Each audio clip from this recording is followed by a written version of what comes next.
Assalamualaikum warahmatullahi wabarakatuh.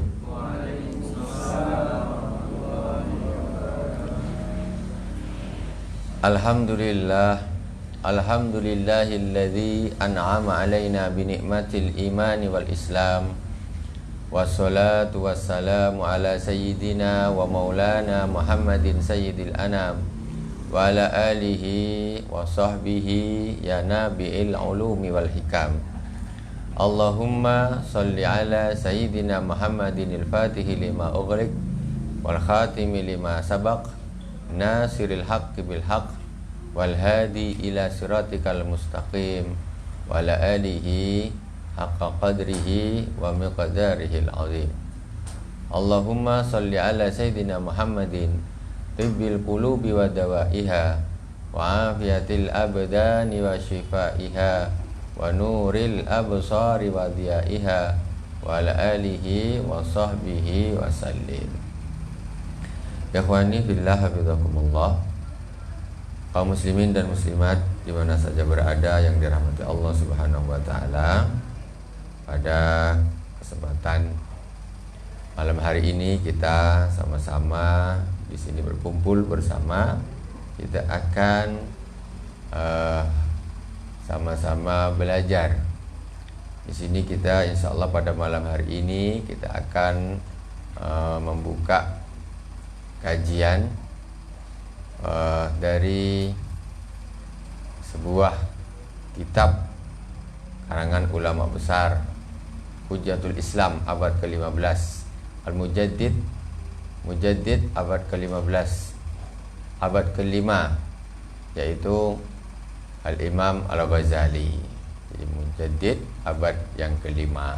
Setiap 100 tahun ada Mujaddid. Mujaddid itu tokoh pembaharuan.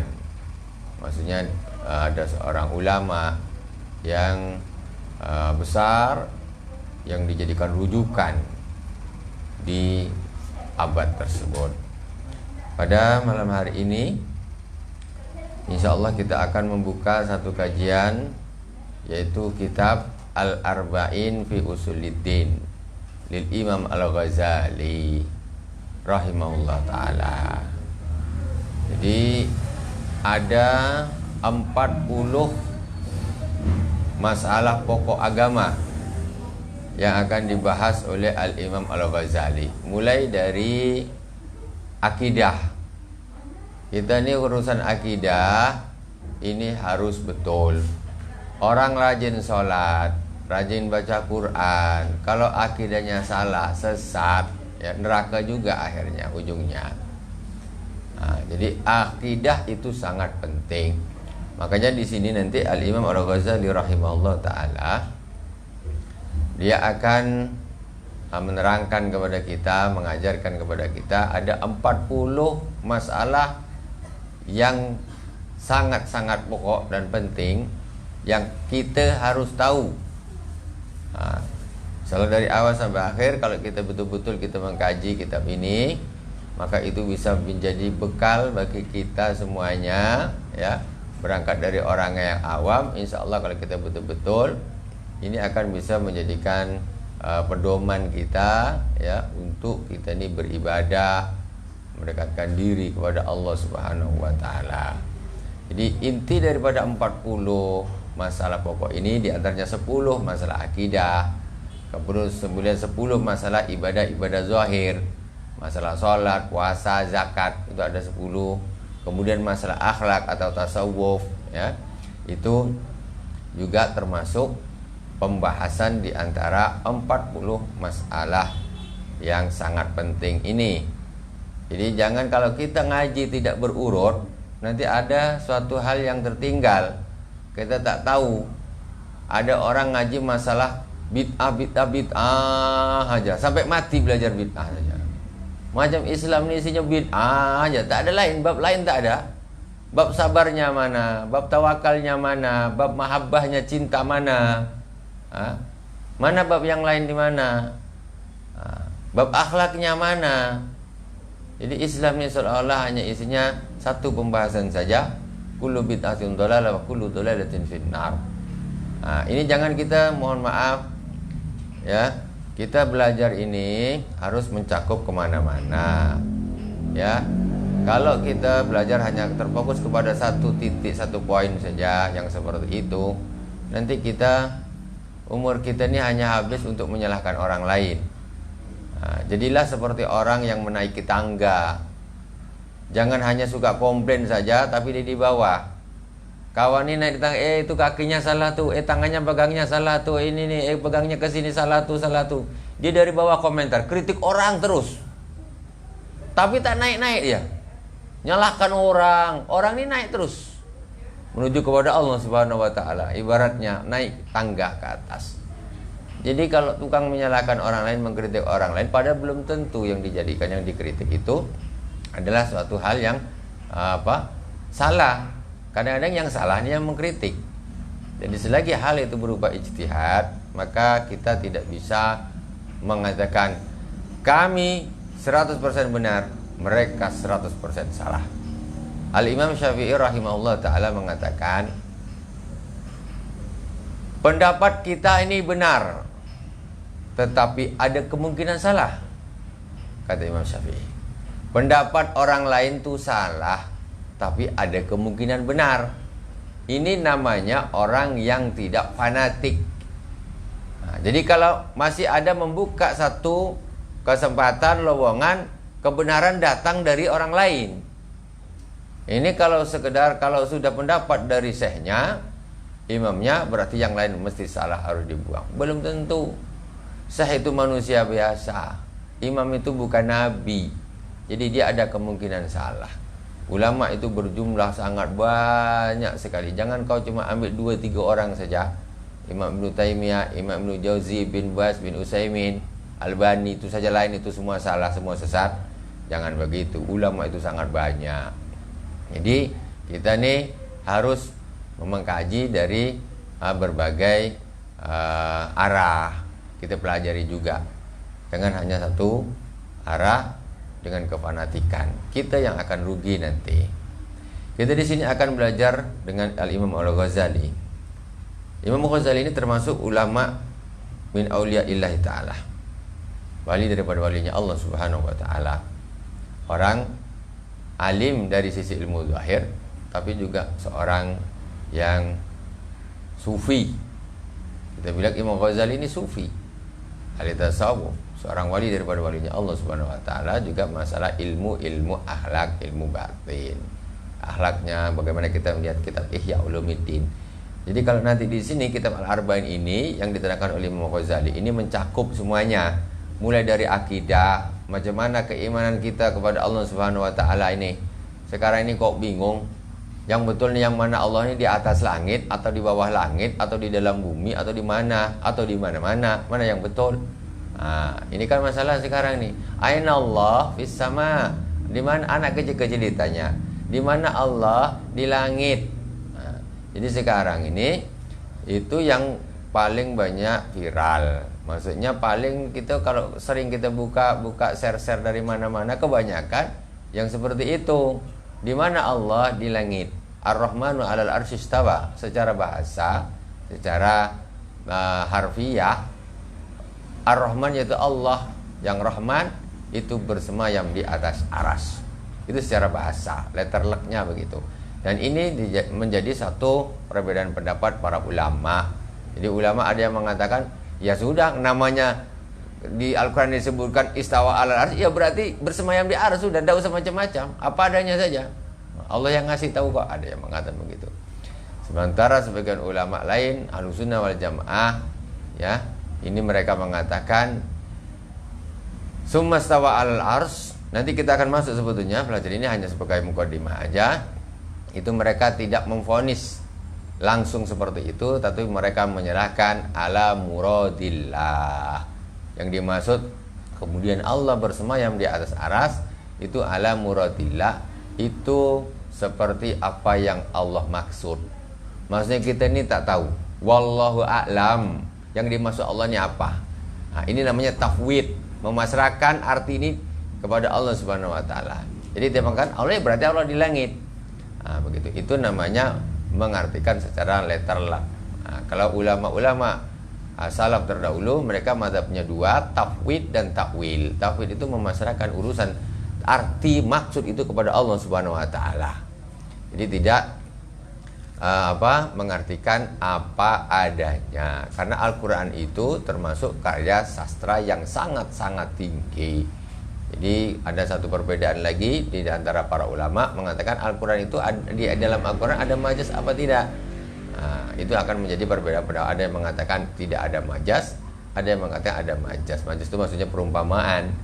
Jadi yang maksud di dalam Al-Qur'an disebut yadullah fawqa aydihim, tangan Allah di atas tangan-tangan mereka, itu apakah arti dalam sesungguhnya? Apakah majaz? Kalau majaz berarti yang dimaksud bukan tangan seperti ini, tetapi kekuasaan Allah Subhanahu wa taala. Jadi tapi ulama-ulama salafus saleh dulu mereka tidak berani mengartikan apa adanya, mereka memasrahkan kepada Allah Subhanahu wa taala. Okelah, kita sedikit berbicara tentang Al-Imam Al-Ghazali. Imam Ghazali, ada satu kisah menarik. Imam Ghazali ini waktu kecil. Imam Ghazali waktu kecil dia bersaudara dua orang. Satu namanya Ahmad. Imam Ghazali namanya Muhammad. Dia kakak beradik, dua kakak beradik. Yang satu namanya Ahmad dan beliau ini namanya Muhammad. Jadi Muhammad bin Muhammad bin Muhammad Al-Ghazali.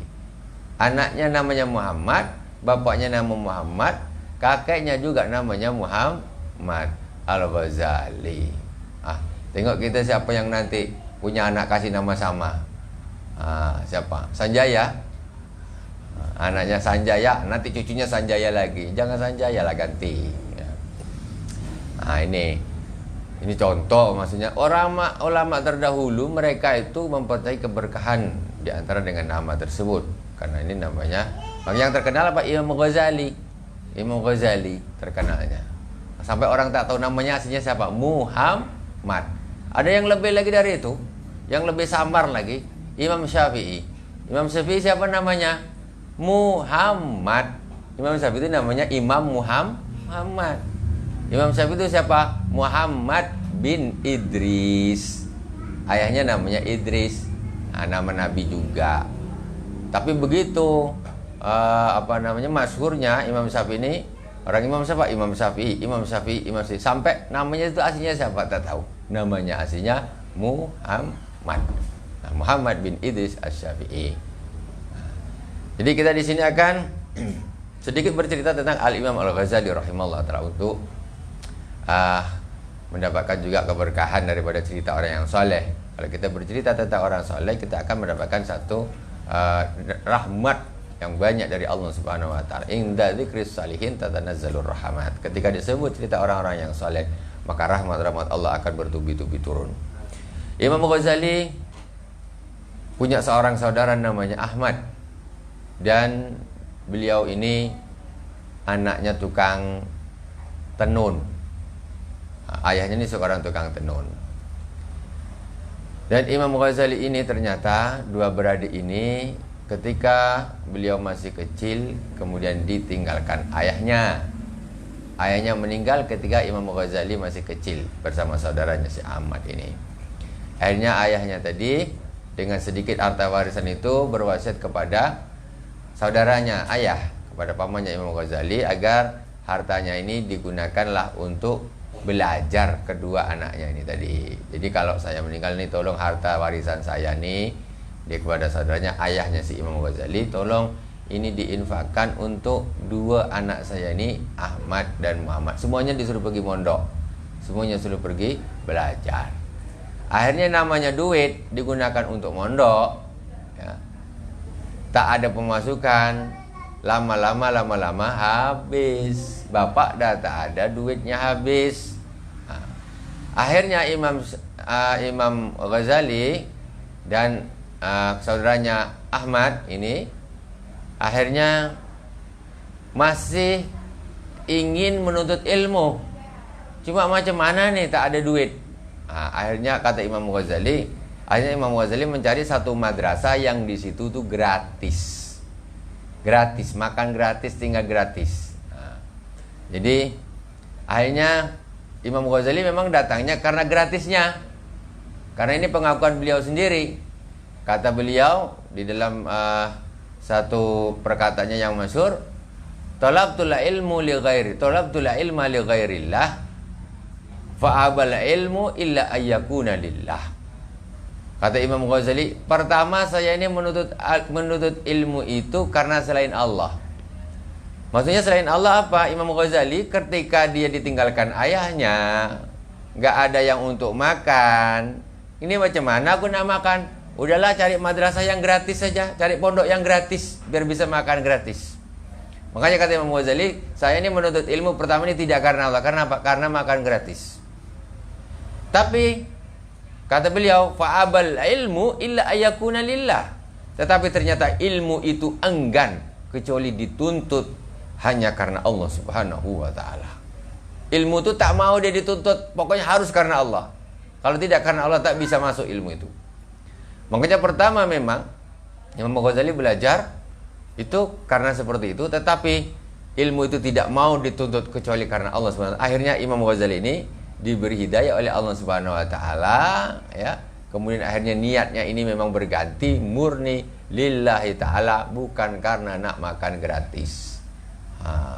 Akhirnya jadilah Imam Ghazali seorang hujjatul Islam, menjadi mujaddid abad kelima. Itu makanya orang nuntut ilmu itu harus karena Allah Subhanahu wa ta'ala. Sekarang ini banyak orang nuntut ilmu karena apa? Karena nak cari kerja, biar mudah cari kerja, biar mudah cari duit. Itu karena Allah tak itu? Ya tidaklah. Nuntut ilmu itu karena Allah, bukan karena siapa-siapa. Dah, selesai. Harus gitu. Tetapi kadang-kadang keikhlasan itu timbul di tengah perjalanan. Seperti Imam Ghazali, keikhlasan itu timbul di tengah perjalanan dia menuntut ilmu. Jadi nuntut ilmu ini jangan berhenti tengah jalan. Lagi belum ikhlas berhenti, entahlah jadi apa, tak tahu. Belum ikhlas tuh datang, udah berhenti dia, tak ngaji lagi, dah pensiun. Selesailah kau tak tahu jadi apa, tak tahu. Jadi menuntut ilmu itu jangan berhenti tengah jalan. Belum selesai berhenti, belum selesai sini pindah sana, belum selesai sana pindah sana, belum selesai sana pindah sana. Macam mana nih? Itu tidak bagus. Itu perlu.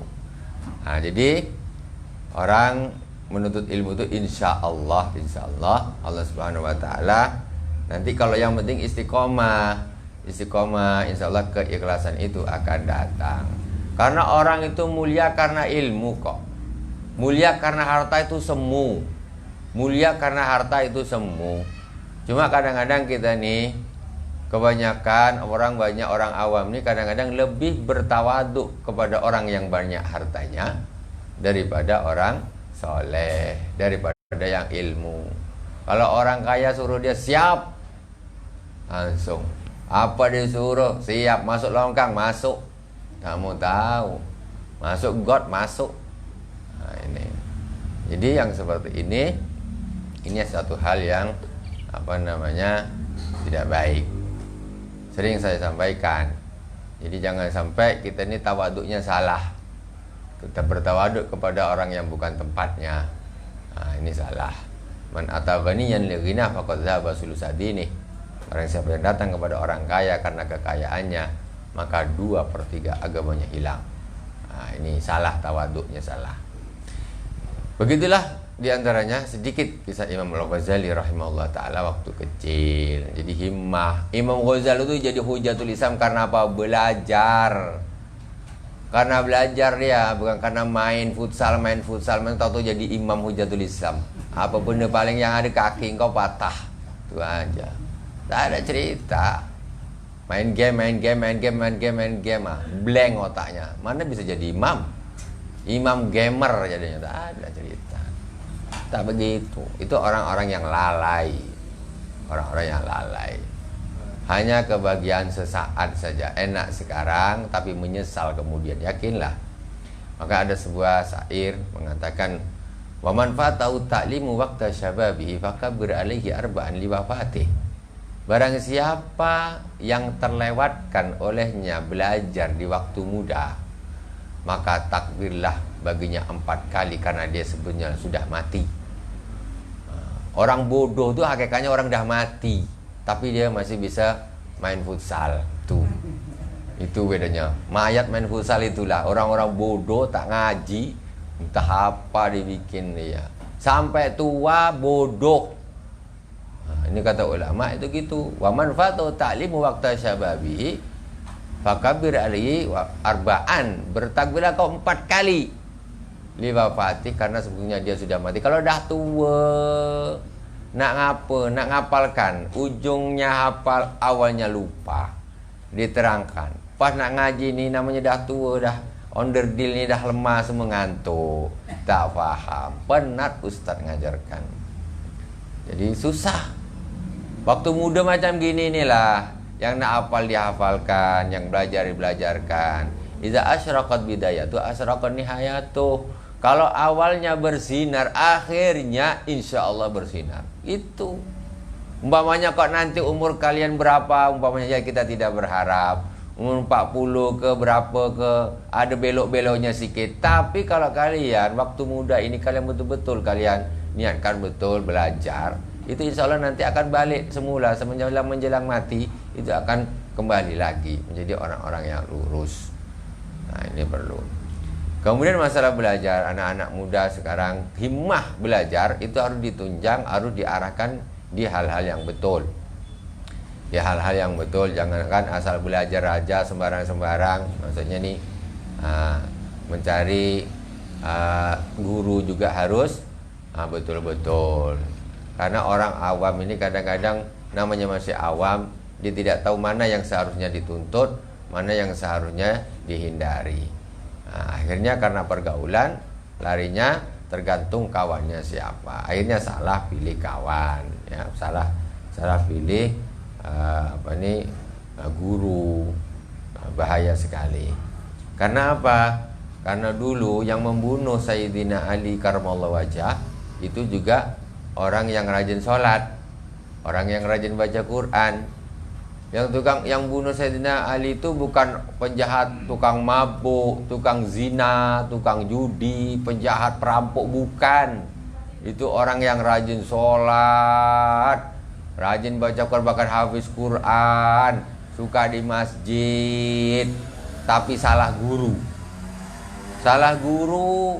Nah, akhirnya dia membunuh Sayyidina Ali karramallahu wajhah. Jadi dia bilang dia paling paham, lebih paham daripada Sayyidina Ali tentang Al-Quran. Sayyidina Ali disesatkan, disalahkan, akhirnya Sayyidina Ali dibunuh. Namanya Abdurrahman bin Muljam, seorang hafiz Quran. Ini masalahnya apa? Salah akidah. Jangan kita hanya terpaku kepada bendera. Tengok dulu gurunya siapa, gurumu siapa, gurumu itu siapa. Tanya dulu. Jangan asal Al-Quran, hadis, kita semuanya pakai Al-Quran, hadis, tapi gurunya siapa dulu? Ujung-ujungnya kemana? Itu harus jelas. Karena dulu yang membunuh Sayyidina Ali juga hafiz Quran, bukan penjahat yang tukang zina, tukang mabuk, tukang bunuh orang. Nah, itu. Jadi di situ yang kita perlu hati-hati mencari guru, menuntut ilmu. Jangankan kita, Imam Ghazali rahimahullah ta'ala ini banyak sekali dikritik orang yang tidak sepaham. Dikritik Imam Ghazali. Kalian jangan kaget nanti kalau ada orang yang bilang, kitab Ihya Ulumuddin itu apa, banyak gininya, cerita anunya, tak boleh pakai itu. Imam Ghazali itu tak tahu hadis, macam-macam. Itu akan enggak. Itu nanti yang baca seperti itu orang yang memang memang kerjaannya mencari kekurangan orang lain.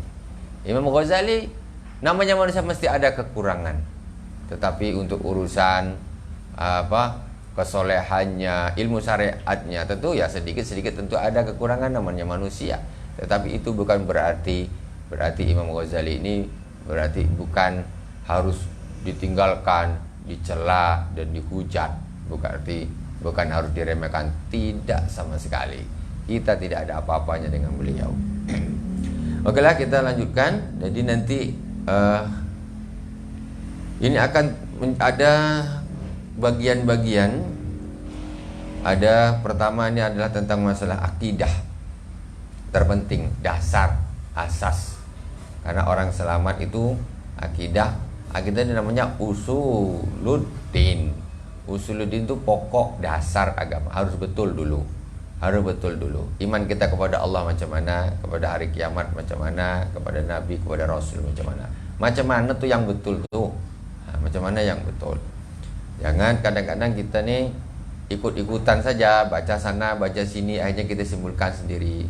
Sekarang ini banyak, Masya Allah, Masya Allah. Ya mudah-mudahan Allah Subhanahu Wa Taala menjadikan kita ini orang-orang baik semuanya.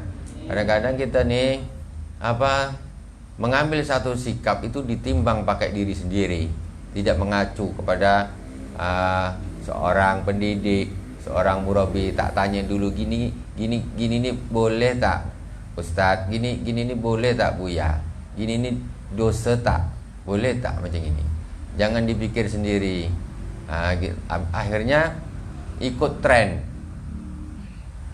medsos. Macam di medsos itu tren luar biasa, Masya Allah, luar biasa. Apakah kita ini ikut tren sekarang apa mau ikut tren dulu? Tren di zaman Sayyidah Aisyah radhiyallahu taala anha, tren di zaman Sayyidina Khadijah al-Kubra.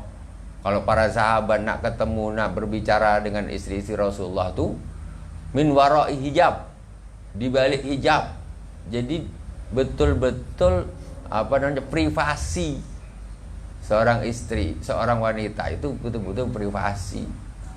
Jadi yang sudah dekat aja tidak bisa melihat sampai seperti itu. Jadi memang kalau perempuan itu, makanya di dalam Al-Quran pun disebutkan waqarna fi buyutikunna, maka tetaplah kamu di dalam rumahmu. Maksudnya nggak usah mejeng-mejeng kemana-mana, miang betul. Kan istilahnya gitu, bahasa kasarnya kan gitu. Tak usah miang-miang, tak bagus. Sekarang kita mejeng itu udah tak bagus. Itu yang lihat paling 1-2 mata, kan gitu. Kita lewat, ada orang 10, ada Bang Sanjaya, ada Bang siapa duduk, karena siapa tuh umpamanya bergaya-gaya, tak bagus sama sekali. Dijaga, diri itu dijaga. Jadi, apalagi kita mejeng-mejeng di medsos, tak bagus, tidak bagus. Berapa mata yang melihat tuh? Ketika ada seorang laki-laki yang terpesona, bangkit nafsunya dengan gregetan rasanya, macam mana aku nak ketemu budak nih, cantik betul, alamat menggoda kali.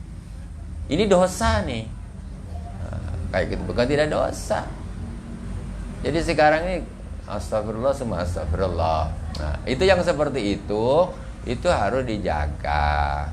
Harus dijaga. Jangan sampai kita ini ikut tren yang kadang-kadang saya tuh pun nengok, Masya Allah, lama saya tak buka Instagram. Lama Instagram tak pernah update. Tengok Instagram, isinya luar biasa. Jadi tren zaman sekarang.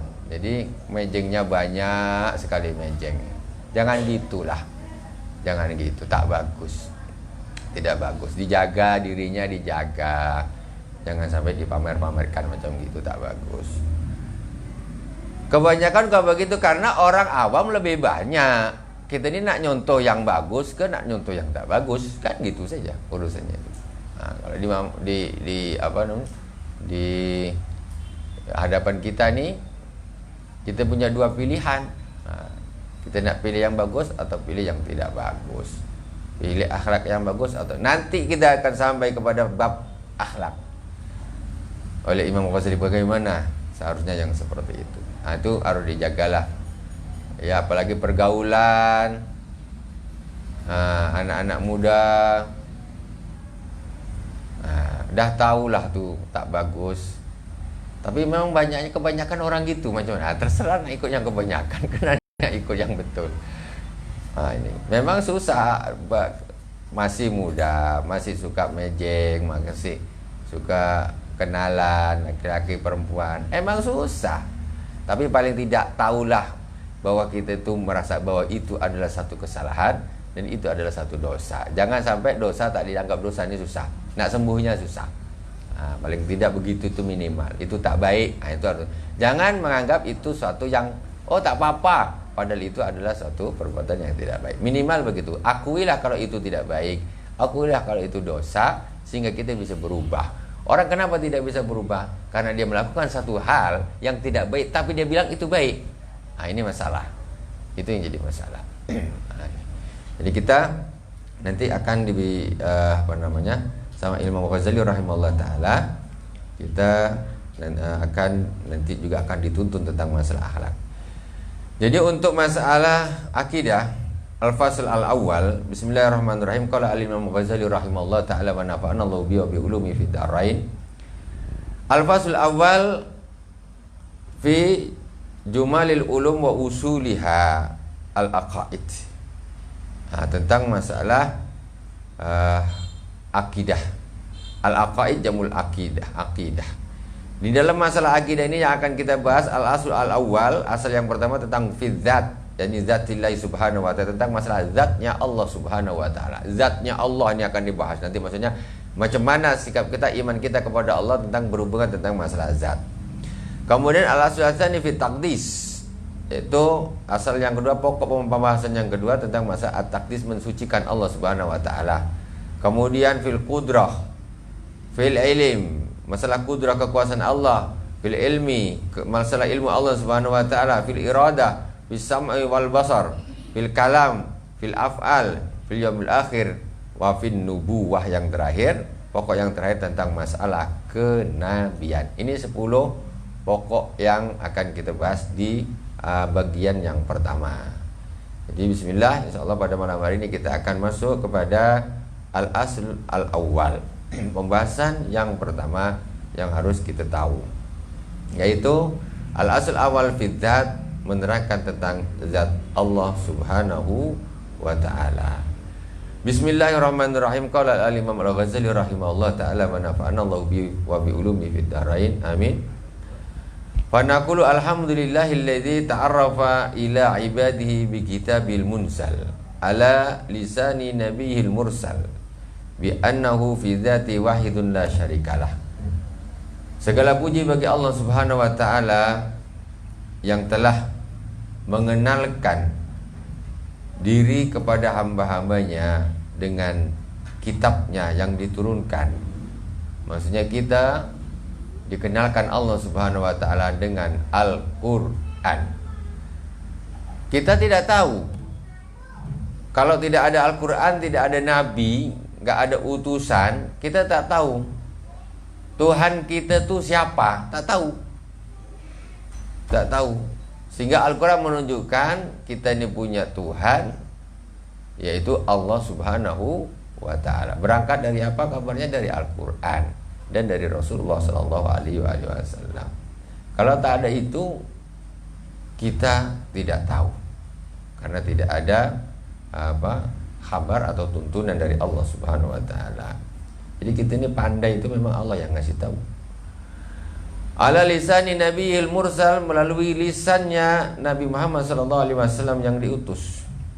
Bi annahu fi dzati wahidun la syarika lahu, bahwa sesungguhnya Allah subhanahu wa ta'ala itu zatnya satu dan tidak ada sekutu. Enggak ada sekutu. Allah subhanahu wa ta'ala zatnya satu. Tak ada ceritanya Allah ini 3 atau ada Tuhan-Tuhan yang lain. Allah tukang bikin, menciptakan, nanti ada Tuhan satu lagi tukang jaga, ada Tuhan satu ini tukang rusak. Berkelahi Tuhan nanti. Kau enak-enak aku bikin, belum sehari kau udah rusak, katanya. Berkelahi. Kalau Tuhan yang berkelahi, dewan hakimnya siapa? Nah, kan susah jadi. Jurinya tak ada, hancurlah dunia ini kalau ada 2 Tuhan, hancur. Tak bisa berkelahi, karena tak ada wasitnya. Jadi Allah subhanahu wa ta'ala itu jumlahnya, Allah Tuhan itu mesti satu. Tidak mungkin ada sekutu, tidak mungkin. Karena dia yang paling maha dan paling maha. Fardun la matsila lahu, Allah itu tidak ada saingan yang serupa. Gak ada duplikat.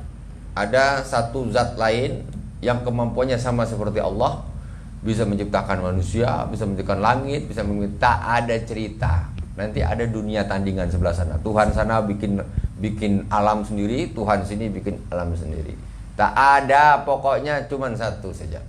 Kalau ada Tuhan 2 berarti salah. Tidak mungkin. Itu tidak mungkin, bertentangan dengan akal. Somadun la diddalahu. Allah Subhanahu wa taala ini tempat bergantung segala sesuatu. Tidak ada yang bisa menyainginya. Kebalikannya, tidak ada yang bisa menandingi Allah Subhanahu wa taala, tidak ada. Mutawahhidun la niddalahu. Satu-satunya yang tidak ada Tuhan saingan selain Allah Subhanahu wa taala. Niddan, Tuhan. Wa annahu qadimun la awwala lahu. Allah Subhanahu wa taala itu qadim, terdahulu. Terdahulunya Allah, la awwala lahu, tidak ada awalnya. Maksudnya gimana sih? Maksudnya begini. Kalau biasanya kita manusia, siapa yang manusia yang paling dulu diciptakan? Nabi Adam. Nabi Adam ada awalnya tidak? Ada. Jadi Allah Subhanahu wa taala ini dia paling dulu tapi tak ada permulaan, tidak ada. Tahu-tahu ada gitu. Kapan nanya? Tahu-tahu ada kok. Katanya. Semula jadi. Tapi kalau makhluk itu ada mulanya, ada permulaannya. Jadi terdahulu siapa yang paling dulu? Fulan. Tapi dia ada permulaannya dia tuh.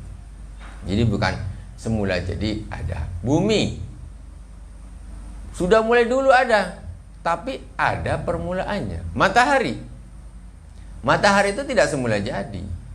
Dulu tak ada, tapi kemudian Allah menciptakan jadi ada. Itu begitu. Tapi Allah Subhanahu wa taala tidak ada permulaan. Kalau dipikir tak sampai, ya tak sampai. Karena akal kita ini terbatas. Jadi Allah Subhanahu wa taala itu tidak bisa harus diakalkan semua. Nah, karena Allah Subhanahu wa taala ini maha. Kemudian mustamirul wujud la akhira lahu. Allah Subhanahu wa taala itu akan terus ada terus. Tidak akan pernah ada akhirnya. Tak ada akhir. Kalau kita tak lama-lama mati. Dulu punya kakek meninggal. Dulu kakek kita punya kakek pun dah meninggal. Ada akhirnya semua. Tapi Allah itu tidak ada akhirnya, tidak akan pernah mati. Ini macam kita macam biasa. Maksudnya kalau kita membahas seperti ini, itu macam biasa. Tetapi hal yang seperti ini bagi orang-orang yang tidak beriman kadang-kadang tidak terpikirkan. Jadi ada sesuatu yang dianggap Tuhan tapi dulu, sekarang dah mati. Macam mana itu? Itu jelas bukan Tuhan lah. Dia dulu ada tapi dah mati. Tuhan kau dulu ada, sekarang dah mati. Itu berarti bukan Tuhan. Karena Tuhan itu tidak akan pernah mati, tak akan pernah ada akhirnya. Kalau ada akhirnya berarti bukan Tuhan. Jelas bukan Tuhan. Nah, Tuhan itu tidak boleh ada akhirnya. Kalau Tuhan ada akhirnya nanti macam mana? Setelah Tuhan mati macam mana nanti? Yang jaga siapa? Yang ngatur siapa? Ini siapa? Kacau semuanya nanti. Abadiyun la nihayata lahu. Allah Subhanahu wa taala itu sifatnya abadi.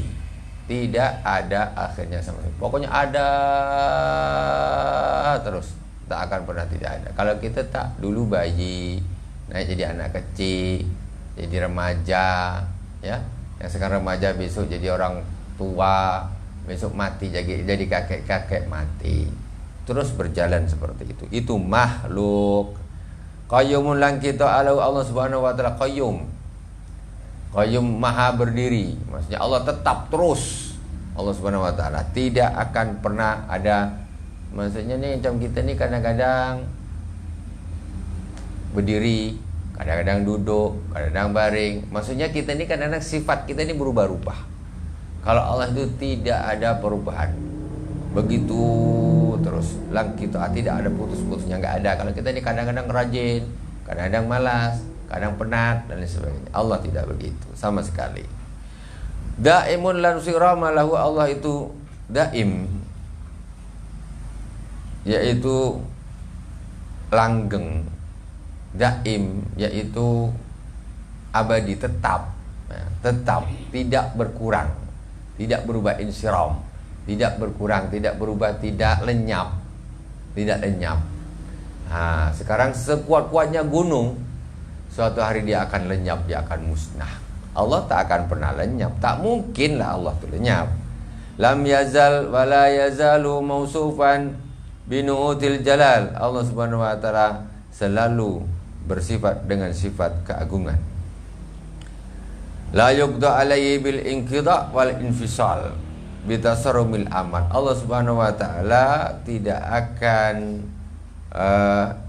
ada habisnya dengan hilangnya masa. Kalau masa bisa berakhir, manusia dulu Nabi Adam ada, berjalannya masa Nabi Adam sudah tidak ada. Nabi Nuh ada, berjalannya masa Nabi Nuh sudah tidak ada. Terus para anbiya sampai kepada kakek-kakek kita, nenek-nenek kita. Insiram, berjalannya waktu dia akan lenyap, berjalannya waktu dia akan lenyap. Allah Subhanahu wa taala tidak akan pernah lenyap berjalannya waktu, dengan berjalannya waktu tadi sampai kapanpun. Wangqidail ajal, ya, dan tidak ada batas ajalnya Allah Subhanahu wa taala, tidak ada. Enggak ada Allah nanti batas sekian nanti dah habis, hilang. Enggak ada, tetap ada. Bal wal awwal wal akhir wal zahir wal batinu wa huwa bikulli syai'in alim. Allah Subhanahu wa taala adalah zat yang awal dan yang akhir, awal tanpa ada permulaan, akhir tanpa ada habisnya, zahir wal batin, zahir juga batin, wa huwa bikulli syai'in alim. Allah Maha mengetahui atas segala sesuatu. Kemudian kita masuk, itu asal yang pertama. Asal atau pokok yang kedua. Pokok yang kedua. Jadi kita tuh yang fasal yang pertama, rasanya macam bukan satu hal yang baru, karena kita ini seorang muslim. Karena ini kita seorang muslim. Coba fasal yang pertama itu kita angkat, kita universalkan di dunia ini. Siapapun dengarkan keterangan ini, yang namanya Tuhan ini bersifat begini. Nah, inilah namanya Tuhannya orang Islam. Nah, jadi betul-betul bersifat Tuhan, bukan seperti makhluk yang bisa binasa atau berbilang-bilang, yang justru akan menjadi bencana ketika Tuhan itu lebih dari satu. Al-aslu ats-tsani.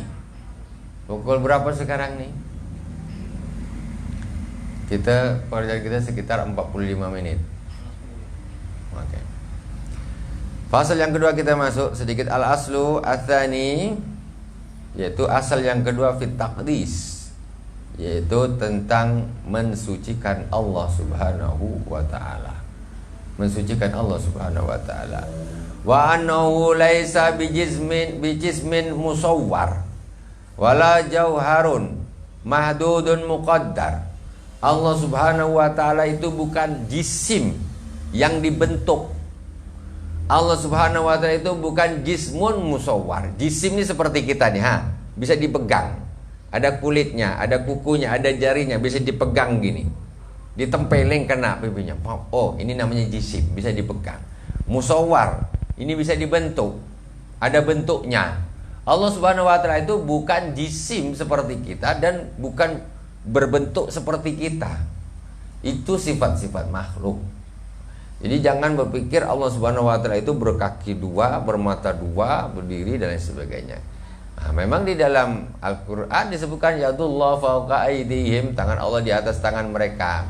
Tapi para ulama salaf terdahulu, mereka tidak mengartikan apa adanya. Maksudnya ya tangan. Nah, gitu. Tapi mereka cenderung kepada tafwid ala muradillah. Itu terserah kepada maksudnya Allah Subhanahu wa taala. Yang dimaksud itu apakah tangan betulan, apakah kiasan, itu wallahu a'lam, terserah kepada apa yang dimaksud oleh Allah Subhanahu wa taala. Itu namanya mazhab tafwid. Ada satu mazhab lagi namanya takwil. Di takwil itu maksudnya diartikan secara, karena dia itu adalah majaz. Jadi tangan itu diartikan sebagai kekuatan Allah Subhanahu wa taala. Jadi yadullah fawqa aydihim, kekuasaan Allah di atas kekuasaan mereka. Karena kalau diartikan apa adanya, maka kita bingung. Bingung macam mana? Tangan Allah di atas tangan-tangan mereka. Maksudnya gimana tuh? Maksudnya kejadiannya seperti apa? Kalau kita ambil apa adanya, maka tangan Allah umpamanya ya. Berarti kalau kita seperti makhluk, tangan Allah di atas tangan ini, tangan makhluk banyak, kemudian ada tangan Allah di atasnya. Kan begitu. Kapan tuh terjadi? Maksudnya, kalau kita mengartikan itu apa adanya. Ini kan Quran, kita tak usah ngartikan yang macam-macam. Di situ Quran, ya di situlah artinya. Tak usah ditakwil macam-macam. Jadi mereka yang tidak percaya kepada majas, tidak menganggap di Al-Quran itu ada majas perumpamaan, mereka mengatakan apa adanya. Nah, sekarang